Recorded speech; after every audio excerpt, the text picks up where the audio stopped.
Hello, in front of me I've got Silvermonkey K90. In this video I'll show you how to connect your keyboard to different devices. In the beginning, make sure that your keyboard is turned on. And now that it's connected to at least one device. This keyboard can be connected simultaneously to 3 devices.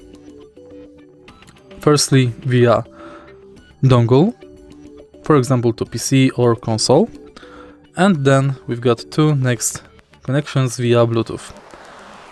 First, enable Bluetooth connection,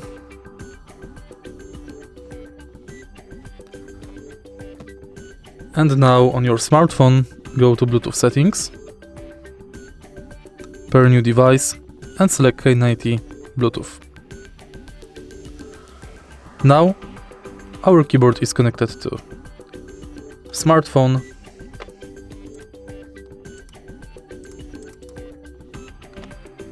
and PC.